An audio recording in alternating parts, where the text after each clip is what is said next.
Welcome to the debate. I'm your host, Sana Makbool, once again here with you at B2B World. And of course, as always, we will be bringing you some of the very important stories around the world.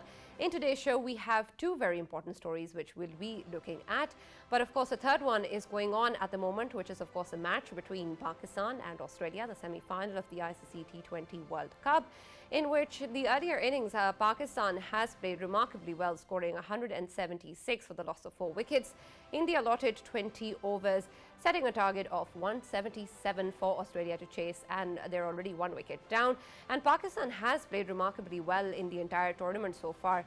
They have had a winning streak of 5 matches, and we hope that the winning streak continues because now we don't have any room for losses. We want them to win this semi-final and of course the final as well. By the time we reach the end of the show, hopefully we will be closer to victory, and we'll talk more about this.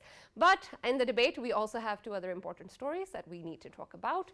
First of all, of course, is the Troika Plus meeting with regards to Afghanistan, in which Pakistan, Russia, US have participated.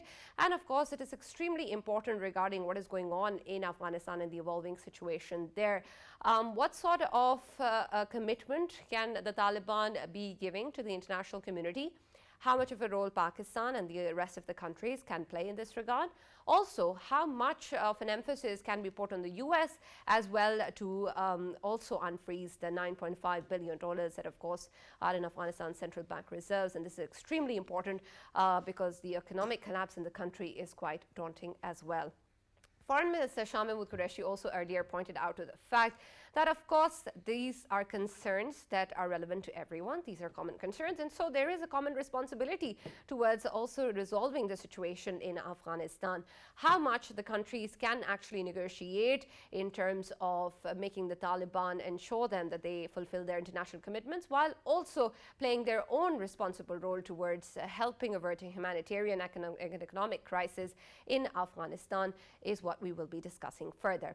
Meanwhile, we will also be looking at Xi Jinping's, the president of China's, remarks recently regarding warning of a situation which is similar to the Asia-Pacific Cold War era, of course pointing towards the US problems that they've had over the years, and of course quite recently with the Biden administration, and of course over Taiwan.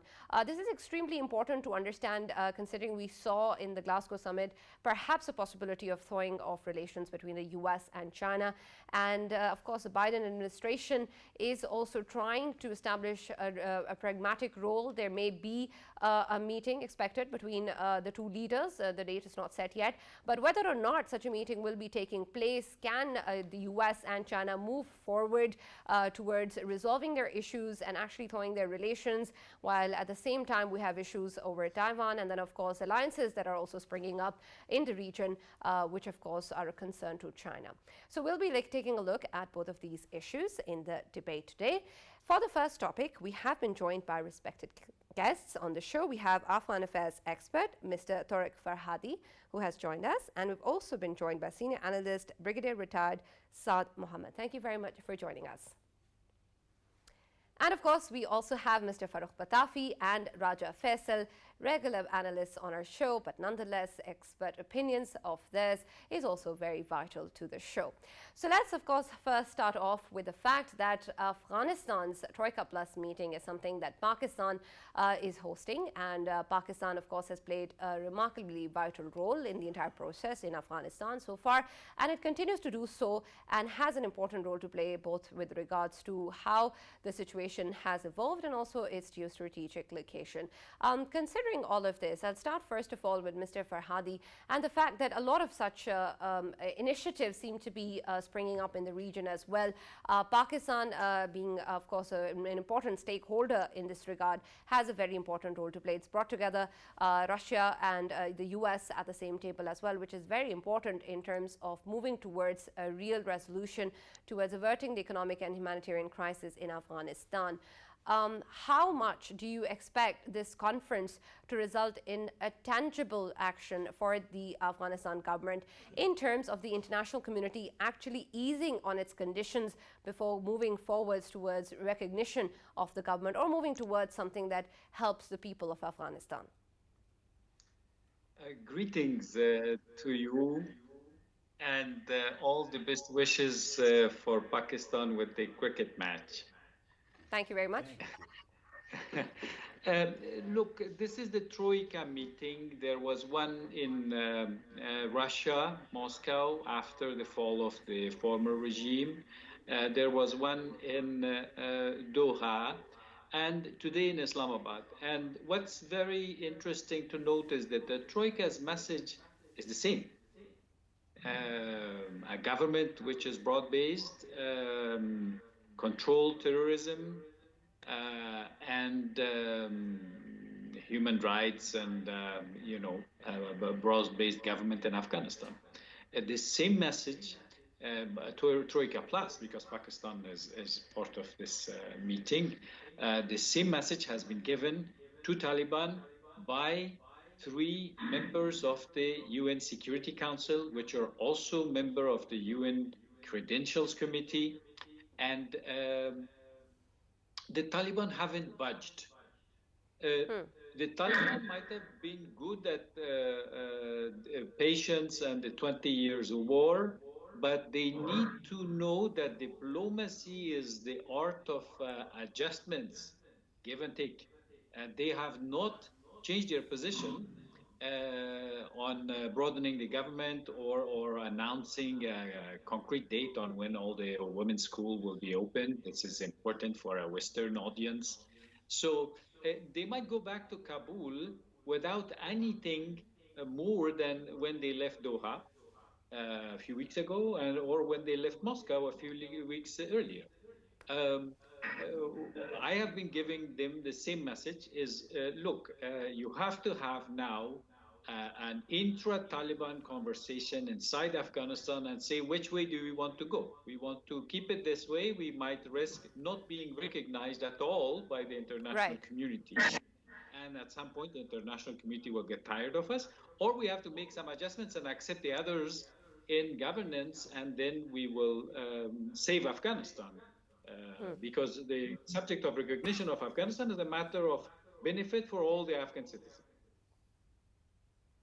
Right. So, Brigadier Saad, considering the fact that the Taliban seem quite rigid on their stance in this position, so does the international community as far as recognition is concerned. What do you see moving forward in terms of the economic crisis and humanitarian crisis that is looming over Afghanistan at the moment? Will the Taliban risk such a crisis in Afghanistan and not change their position? They have made commitments verbally saying that their government will be inclusive, and of course, they want to engage with the international community, but it doesn't seem to be the case. Yes, I agree. Thus far, the Taliban government has been a disappointment in a way that there are two major crises which are emerging in Afghanistan, and they can only be, addressed. Those challenges can be addressed if the Taliban show flexibility and they increase the range of their friends rather than annoying people or sticking to isolationist policies. And those two challenges that I refer to are it's the humanitarian crisis, which is emerging. People are selling their daughter. It's heartbreaking for a mother to be, selling her daughter who is an infant. And the second is the security challenges, which mostly are now posed by the Islamic State remnants which are there in Afghanistan.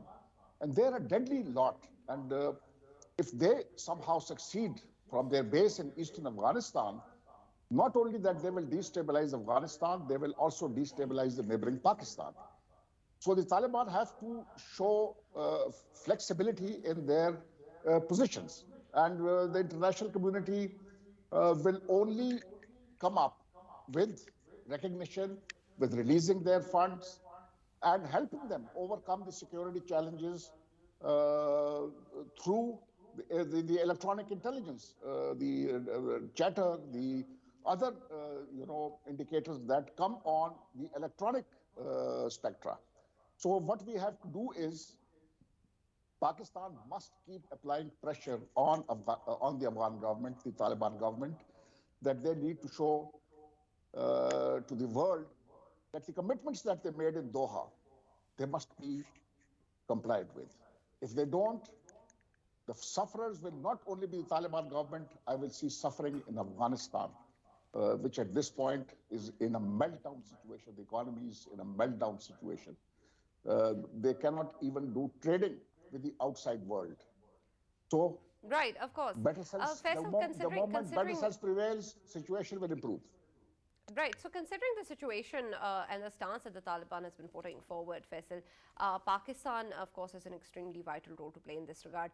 Do you think that Pakistan can help in the flexibility issues that we're facing from the Taliban side? Can Pakistan enable the Taliban to be a bit more flexible?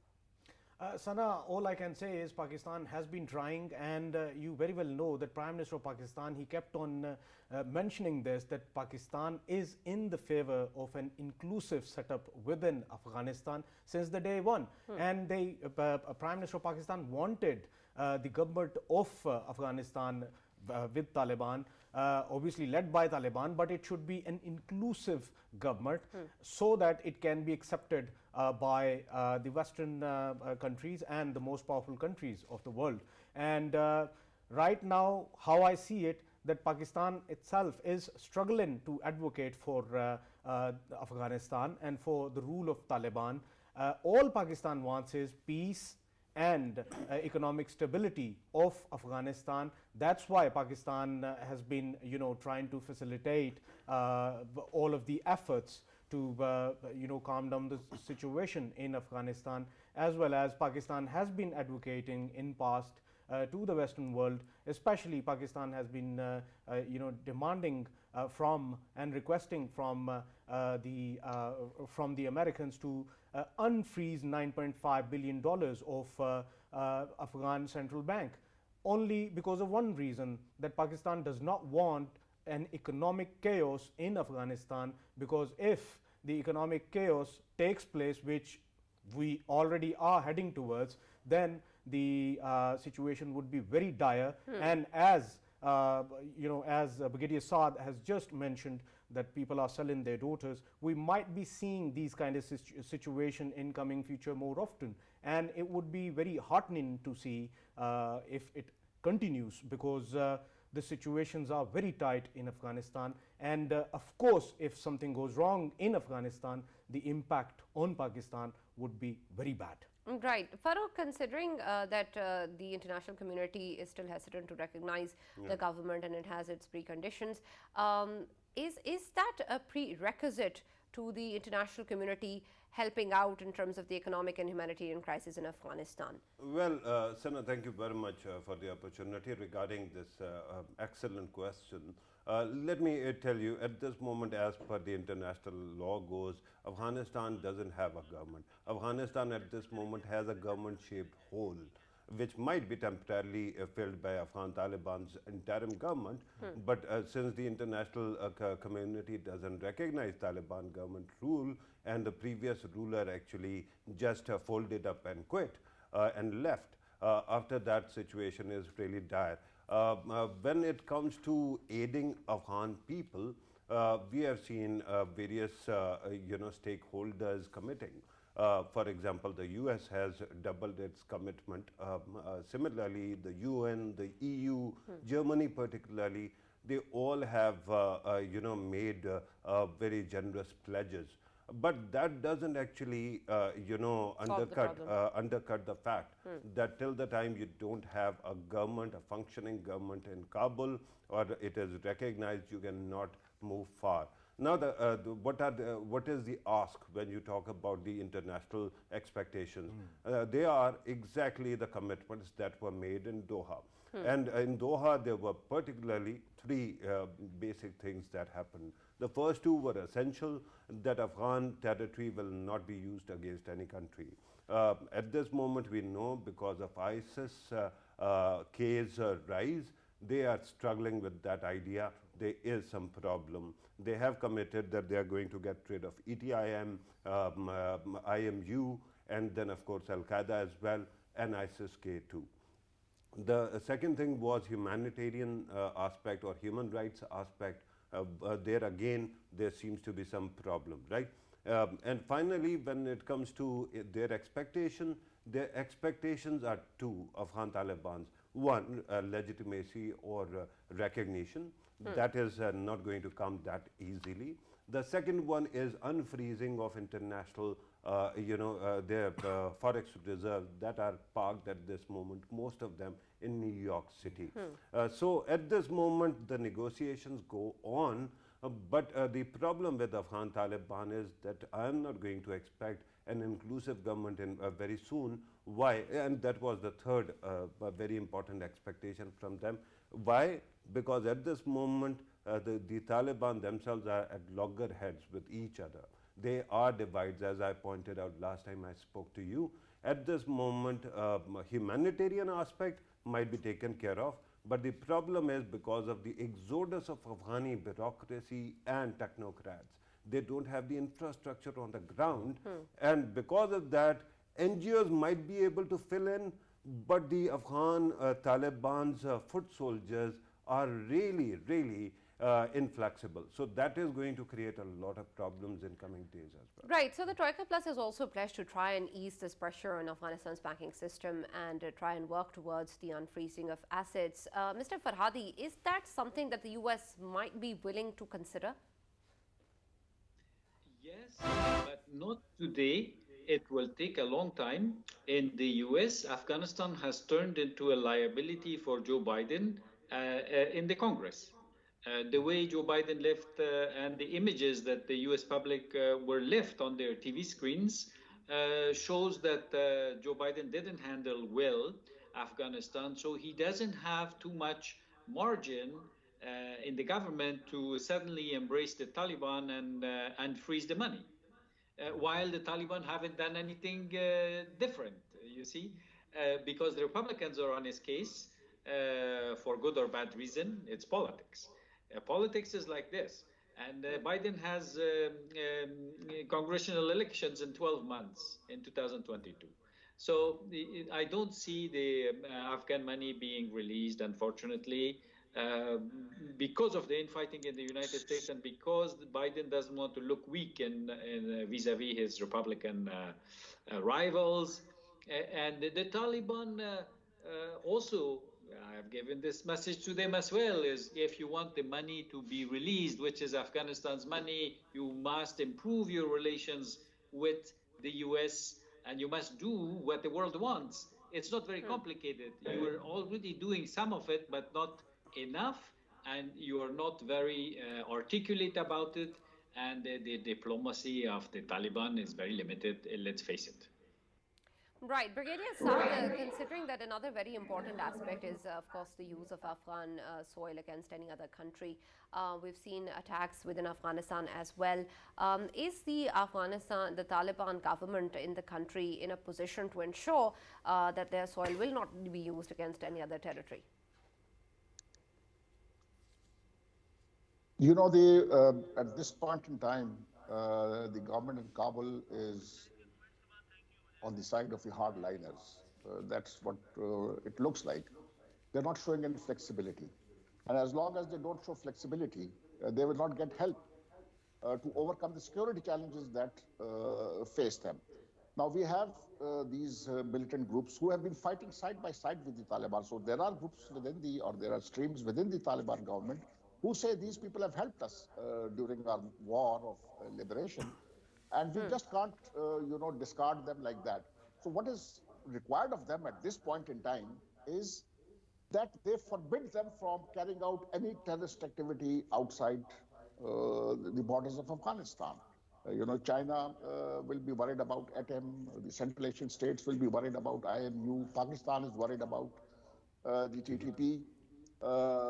So unless the Taliban address these issues, they will not be recognized and they will not get the assets that they want to. Now, what can happen is that Pakistan, China, and Russia are important countries. Now, if the Taliban show some flexibility on the points raised in this discussion and what they agreed to in Doha, it will become easier for these three countries to begin the process of recognition.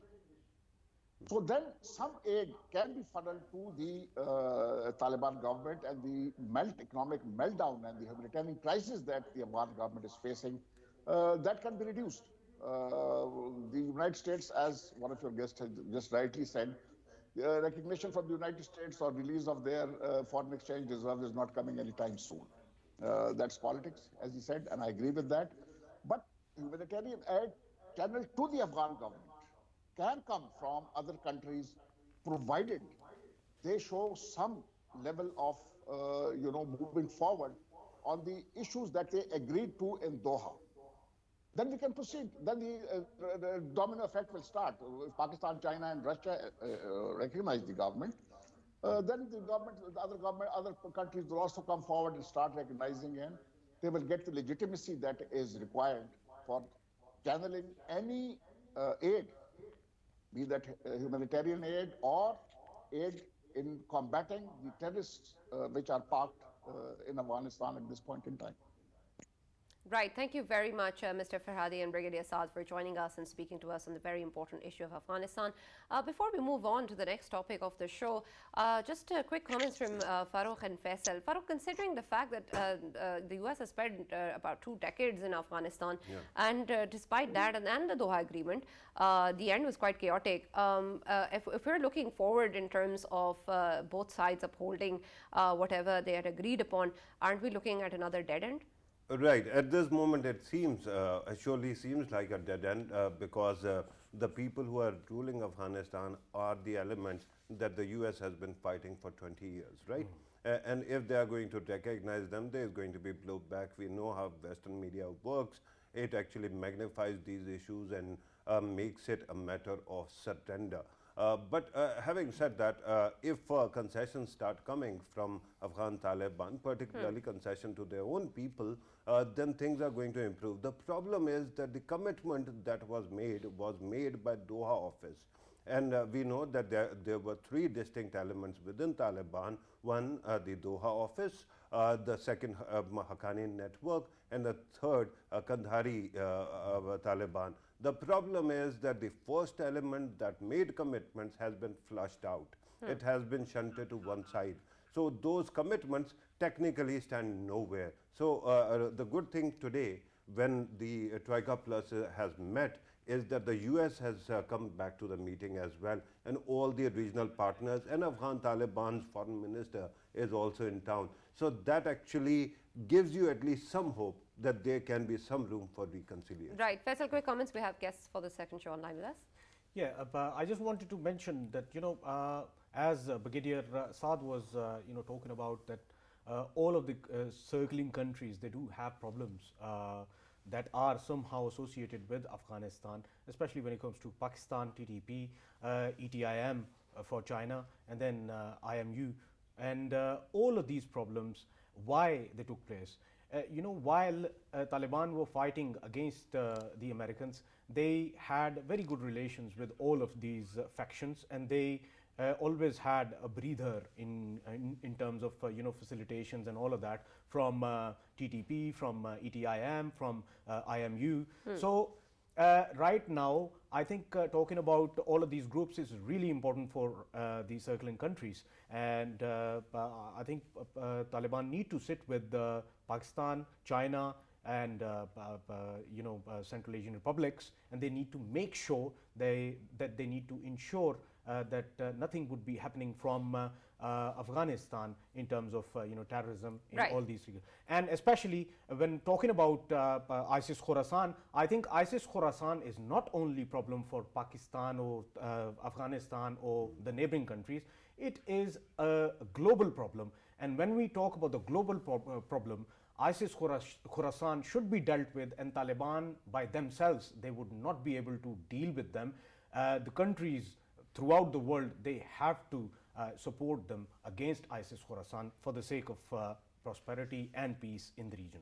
Right, and that's what we hope for. We, of course, have to now move on to another very important dynamic, which is the US-China relations, and of course Xi Jinping's recent warnings considering the relapse into Cold War-like era and the contradictions of that time. We, of course, need to analyze the situation between the Biden administration and Xi Jinping and whether or not there is a possibility of thawing of relations between the two countries. For this segment, we have been joined online by Associate Professor Professor of History at Frostburg State University, Maryland, USA, Mr. Haiyun Ma. Thank you very much for joining us. We've also been joined by senior analyst Michael Kugelman. Thank you very much, gentlemen, for being with us on the show today. Considering, of course, the fact that we have seen since the Biden administration has been part of the U.S. regime, we have seen that there has been combative diplomatic exchanges between China and the U.S., while at the same time we have Xi Jinping remarking that a relapse of the Cold War-like situation may be possible. He also talked about how this should not be the case. We've seen that at the Glasgow summit, there was a possibility that perhaps climate change issues could bring the two administrations closer. Yet a one-on-one meeting between the two leaders is yet to be seen. How do you see the situation evolving, Mr. Haiyun, in the recent future, with the fact that perhaps a meeting is on the sidelines, that this is a possibility that the Biden administration and Xi Jinping may be looking at? Hello, Sana. Can you hear me? Yes. I think Xi Jinping's speech at the CPEC is a very important signal. Basically, try to tell the U.S. that China want to improve the relationship. And also, you can imagine when Xi Jinping consolidated his position at the recent plenum, he will basically, of course, United States is the foundation for future relations with almost all countries. So that's why he basically sent this signal. And of course, when he talk about this, Asian Pacific security, prosperity, he basically, I think, worry about the U.S., especially Trump legacy in Asian Pacific or Indo-Pacific, especially Quad and AUKUS, and also recently Taiwan issues. It seems China and the U.S. in the Indo-Pacific, they really, goes to some kind of confrontation. So that's really a worry about China and Xi Jinping, especially when he consolidates his position. He really needs to think about how to improve Chinese economy in the future and how to stabilize the whole region. So that's why I think he gave this very important signal. And also I think not only in climate cooperation, but also possibly in Afghanistan and other issues, Xi Jinping and Biden probably will work further. Right. Mr. Michael, China is, of course, really sensitive about issues with respect to Taiwan and other territorial issues as well. The U.S.'s recent congressional delegation visit to Taiwan is, of course, causing concerns within China. Considering this and the fact that Xi Jinping is planning to meet the Biden administration and that there is a possibility that talks may be held between the two countries, really on ground, what is the scenario, considering, of course, the situation with Taiwan, that the U.S. and China relations may be going towards? Well, for those that thought that the Biden administration would take a softer approach to China than the Trump administration had, they were dead wrong. It's very true that this competition and rivalry between the U.S. and China has intensified for sure over the last few months. And I think that indeed Taiwan, has long been seen as a flashpoint in the rivalry and competition. But what's notable is the Biden administration has done some things vis-a-vis Taiwan that are very striking. And it goes back to the fact that the de facto Taiwan ambassador to Washington was invited to attend Biden's inauguration. It's the first time a U.S. president has ever done anything like that. And you've heard the messaging and the rhetoric from Biden administration officials on Taiwan has not been as ambiguous as it had been previously, indicating that there seems to be a genuine view in the administration that Taiwan may need more, potentially could get more direct support from the U.S. than had been thought before if there were to be some type of crisis or conflict in the region. So this is very troubling. It's very striking. I will say that the Biden administration has made the point that it wants to cooperate with China in areas that are possible and that would serve U.S. interests. And certainly climate change is one of the areas. It's such a big priority for Biden himself. And I think this is one area, this is one incentive or one reason that the Biden administration has to try to ensure that the relationship with China doesn't get so far out of control that there cannot be any space at all for some type of collaboration on an issue like climate change. That's the focus. But we've seen when high-level officials from both countries have gotten together to meet, doesn't always work out very well. There was that meeting in Alaska some months ago where there was actually a shouting match. So very tense, but I am cautiously optimistic that there still could be some scope for some cooperation. Faisal, considering that there are really large issues that are already evolving in the situation between U.S. and China relations, and they play a key factor in the friction between the two countries, can issues or cooperation on issues such as the climate change actually pave the way for reconciliation, which has an effect on the relationship between the two countries? Or is that something that can happen on the sidelines while at the same time the friction remains? Sana, it's a very good question, and I think taking up climate change and pressurizing China, they have been pressurizing China only because of one reason, that China's production centers, of course, they have been, they have enhanced their production, and throughout the world, their trade is being seen everywhere. But when it comes to U.S. and China's conflict, I think out of this conflict, both of them, they would be trying to go along with the things, and they will not want a quick resolve to it, because end of the day, if we look at the Americans, what they're trying to do is they are trying to create insecurities for countries in the Asian Pacific, and on the hands of what? They keep on deterring them about China, that China is a military power, and of course you need our support to be here. And end of the day, we all see is that all of these countries like Japan, like South Korea, like Australia and India is becoming a big market for the American weaponry as well.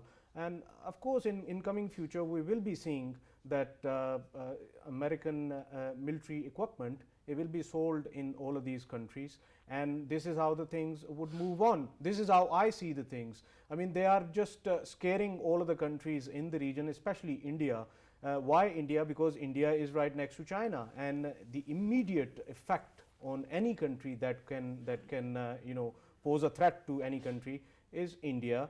And of course, we are seeing that Indians are buying drones. Indians are taking lots of procurement from America, and this is how I see the things would move on. Both of the countries, to create a sort of balance in terms of scaring and in terms of portraying it as a conflict, they would carry on doing this to the region. Right, and the fact that the US is quad grouping with India, Japan and Australia, and the springing up of alliances like AUKUS, is that posing an actual threat of replacing the current alliances, emerging of new ones in terms of containing China's power in the region, Farah? Right. I was fascinated by all three guests' answers, because I think that at this moment what Biden administration has been doing and what President Xi Jinping has been doing is basically mark their territories and define their powers. And then, of course, once you have actually, you negotiate through a point of strength, right? So both these parties have actually defined their strengths, and now they are going to enter into dialogue. This is exactly what was happening during President Trump's time as well. It was jaw, talk. As far as regional countries being frightened by China and the US playing any part in that, let me tell you that the prima donnas of India don't need any US to actually frighten them. They are good at theatrics, and they keep on actually scoring own goals. As far as Quad is concerned, remember there was a time when the Indian media was repeatedly telling us that Quad is this new alignment, and it is going to define the region. And then we saw AUKUS, and all of a sudden India was no more an element in that. So at this moment, this is basically both sides actually consolidating their positions. And to be honest, at this moment, I think both these leaders, when you talk about Xi Jinping, he has just managed that his party has actually adopted his resolution. That is a huge strength. That means he might be in power till 2027 at least. And when you talk about President Biden, despite the setback from Afghanistan, he has just passed his infrastructure bill, and in coming days we are going to see the Build Back Better bill also passing. After that, he will be also in a very strong position, despite the numbers which have been tanking of late. So I think that these powers actually use these elements and alliances to improve their negotiation position. Countries like India start inhaling their propaganda, thinking that there's going to be a war or there's going to be a Cold War. It doesn't work like that. This is 21st century. It is the third decade of 21st century. Of course, there will be confrontations, but the idea of decoupling will destroy everybody because the economies are so connected that Right. COVID just reminded us how a global value chains were disrupted, and that cannot be afforded. Right, Mr. Hayunma, considering the fact that Xi Jinping's third term in office is there, and then of course the strong position that Biden currently holds as well, as Farokh mentioned, how do you perceive the way that China is going to be able to engage with the US and other members of the international community with Xi Jinping in office? Does this affect the way that they will be taking their relationship with the US forward? I think when Xi Jinping consolidated his position in China, especially within Chinese Communist Party, he has more freedom to engage with the United States. And also, of course, all these areas he can work with, basically, you have to avoid sensitive issues like Taiwan. So that's why I think, especially for economic cooperation, regional stability, climate change, will be good areas for China to cooperate. So I really expect in the future, both Biden administration and Xi Jinping, they will choose to cooperate in areas like this. It's easier to cooperate and maybe pave the way for some, other areas. But the fundamental structure, I would say, as Michael just mentioned, it's basically like a structure, a position. You may reduce the tension, you may increase the cooperation, but you cannot totally, pursue what China argue for a cooperation. And of course, Biden defined relationship between China and the U.S. as competition. China, of course, not really happy, but I think China will have to accept it. Right. Mr. Michael, considering that there is a possibility of the two leaders actually meeting, it was there before as well, but it didn't materialize. Do you think that the meeting that is scheduled most likely Monday next week is going to happen anytime soon or not? Is there a possibility that it may be cancelled? Well, I'm not in a position to say. I'm not privy to the inside information, so to speak. But Sure. if you look at some precedents, not too long ago, President Biden had a meeting with the Russian President Putin, and that was a surprise to many in the U.S. who thought it was too soon for Biden to be reaching out, so to speak, and engaging with a bitter competitor and rival. So perhaps you could look at that as precedent. I really think that Biden and the administration would like the meeting to take place. I think it's important to clear the air. There's never been a more important time to try to lower temperatures, so to speak, given what's been going on, for sure. So I think that if the meeting happens, that would be terrific. Again, there's no guarantee that it will, but there are issues to talk about, and certainly the difficult issues, the security issues, but also the climate issue, and also something like public health and pandemics. There's been so much discussion about how the pandemic has deepened the rivalry between the U.S. and China, especially because President Trump had blamed China for the pandemic. But public health can be a key area of collaboration between the two sides as well, quite frankly.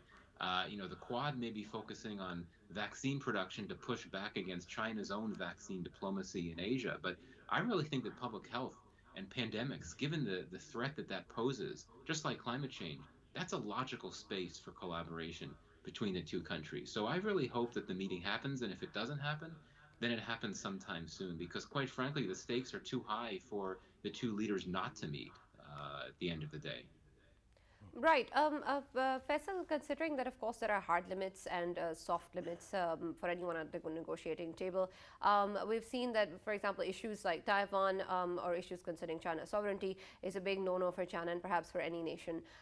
Considering these issues, if there is any possibility of the relationship between the U.S. and China easing, of course, we have issues like public health or climate change, but they can still be going on in the background, while issues such as the issue of Taiwan can still be happening. And considering the fact that China has a hard stance on issues like this, can a real reconciliation be still possible? Sana, you are talking about an ideal situation where both of the countries, the biggest countries, the most important countries of the world, I mean, this is what the smaller countries expect from both of the countries for an ideal world. But as soon as, I mean, we see the things in the region, and especially when we talk about America and the Western countries, in recent times, certainly we started seeing that issue of Hong Kong. Taiwan is not the only issue. Yeah. Issue of Hong Kong and Uyghur Muslims. It was, exclusively highlighted throughout, and there were lobbies which were being used against China to diminish its, face on a global side. And why it is happening? It is happening just to pressurize, just to bring, on the level of their own on the table while they're sitting together. As my colleague, he has mentioned, Farooq has mentioned that for the talks, they want to have a level. And this is why they are doing it. And I believe, as you have mentioned, and as Mike has mentioned earlier as well, that, issues like public health and they can be discussed and they can initiate through that. And as Farooq has earlier mentioned, that recently we had a pandemic, and it wasn't about the Western countries, it wasn't about, there was no clash of civilization in that. So I believe we being humans from West or East or wherever, we must think about these things, as a common thing, not as Eastern thing or Western thing, or as the previous president of US mentioned and kept on saying that Chinese virus. He wasn't calling it COVID-19. So I think we need to be careful. Plus, both of the biggest countries in terms of economy and in terms of their influence in the world, they need to be more responsible. Right. Thank you very much, Mr. Hayunma and Mr. Michael Kugelman, for joining us. Farooq, I'll take your last comments on this topic before we shed some light on the match that's going on as well. Okay, I was just about to check the runs so far. Just to know, I thought that maybe we are concluding the program, but thank you very much for once again giving me the opportunity. Again, I will agree with what other participants were saying. One fact, despite there being huge pro-war or confrontation lobbies in both these capitals, the fact that sane voices like Michael Kugelman are there, and they are advocating some kind of a working relationship, that is great. Remember, President Xi, in the time of President Donald Trump, tried his level best to bridge the gap between the two countries. There was a consistent effort, but then because of trade, and Donald Trump's approach was that he actually threw everything at the trade negotiation. So at that time, it seemed that there is going to be some confrontation. But in the end, it was expected that had he returned to power, he would conclude the second round of FTA between the two countries, right? Trade agreement. So in coming days, I tell you, I believe that both these countries are going to work for improvement of their relationship. They are going to shore up, their positions, but still they will continue to work together. Remember, in the past 1 year, we have seen, because of the trade wars, from the shortage of microchips to rising fuel prices to medicines and umpteen other issues, we have seen a world which has been suffering. So this is not the time to actually fight. It is important to keep your own values close to your heart, but simultaneously, humanity comes first.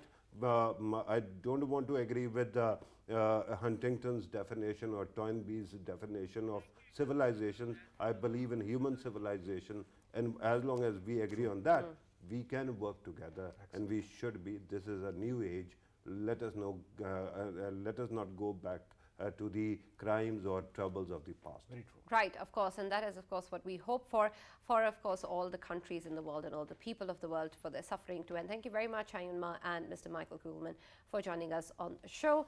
Before we conclude the segment, Farooq, do you have an update for us regarding the score? Yeah, Did you manage to check it? just one more wicket actually dropped, 89 for 4, and the overs are 10.1. So on our way to victory then. Yeah, but they are putting up a good fight, but wickets are dropping really fast. Well, of course, that's what we hope for. Cricket, of course, We is do. very important to all of us in Pakistan. Unfortunately, we missed most of the match, but this was a very important discussion, and I hope everybody watching the debate had a little bit something to learn from, considering, of course, what the evolving situation is between different countries of the world and how they impact both Pakistan and, of course, the region as well. Keep watching PTV World. Thank you very much.